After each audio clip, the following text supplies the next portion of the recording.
Planning some redecoration? Well, imagine living in one of those oh-so-perfect catalogue rooms. With not an ornament out of place, perfectly colour-coordinated, and not forgetting that cosy, roaring fire. Well, this Victorian townhouse in Derbyshire is somebody's home, and it's also a studio set. Well, we started in retail display about 20 years ago, and gradually... 10 for me.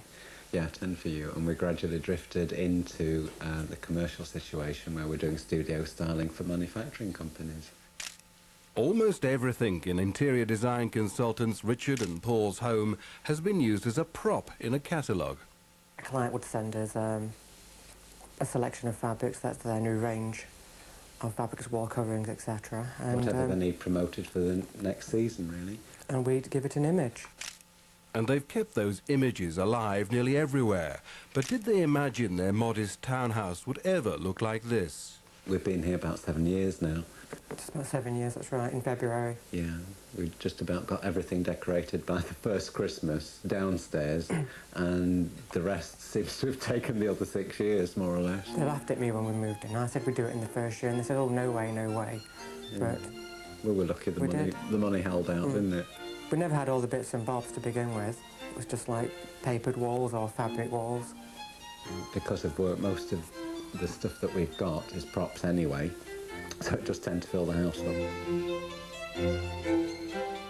If most people would mistake this for a real room, that's good, because it means we've done our job quite well. It obviously, in fact, it's a set, and if you look around the picture, you'll see most of the stuff's from the house. The chairs, the pictures. That's right, even the rug that's out of the bedroom at the moment. Yeah. So, from there, it ends up in a book like this. This is a fabric sample book that a shop retailer would buy, and they'd show the client the fabrics they could buy. This is like a show home. It's our CV, really. Yeah, all new clients would usually end up seeing here first. It's much easier then for them to believe that we can do what they think we can do. They need to see what you can do, like literally see it, and a CV is not always good enough with this type of work.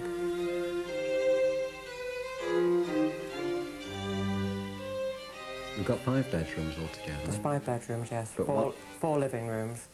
Yeah, one of the bedrooms is used as a workroom in any case. Yeah.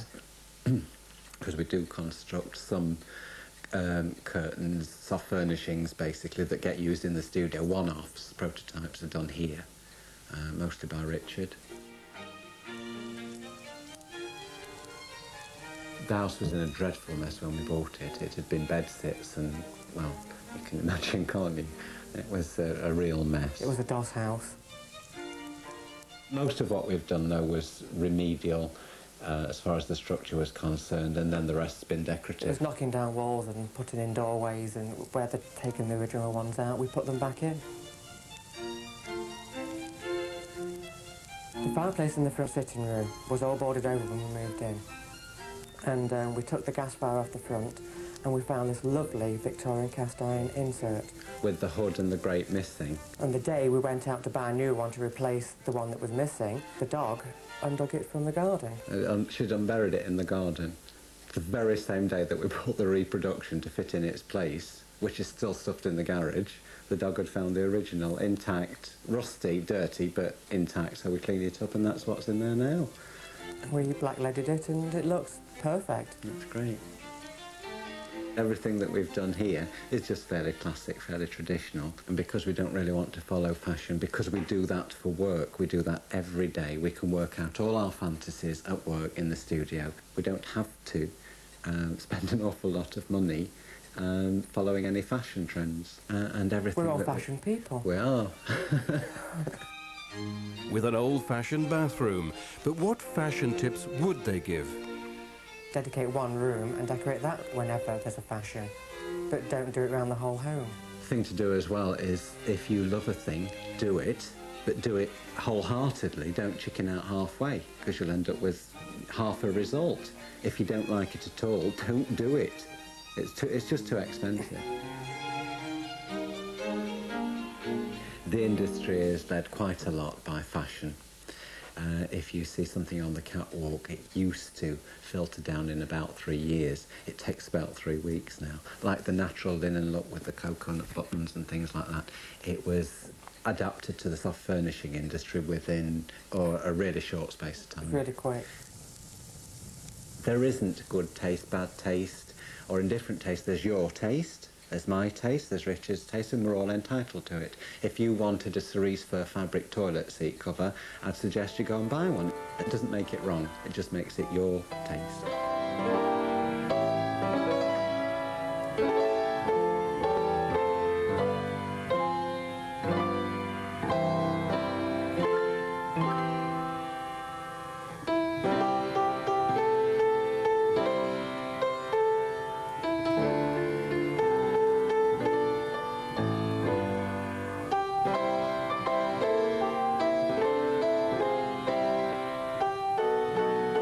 We're often asked what our favourite room is.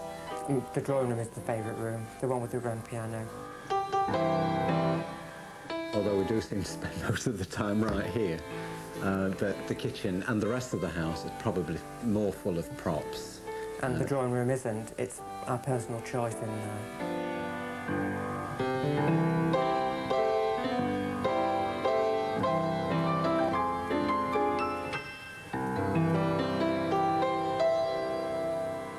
This room is a lot less po-faced than any of the rest in the house because we decided when we did it that because the others maybe can look a little bit precious, we certainly didn't want to create yet another. We did promise ourselves that nothing in here would have to match or complement or what, no rules, although I think to some degree we've done it.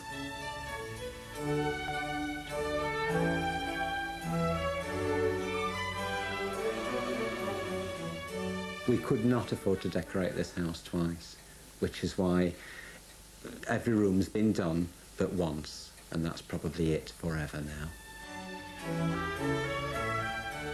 If we ever had to leave the house, I think we'd be devastated, but Well, there we'd go just the same. There are plenty more houses out there, aren't there, that need loving.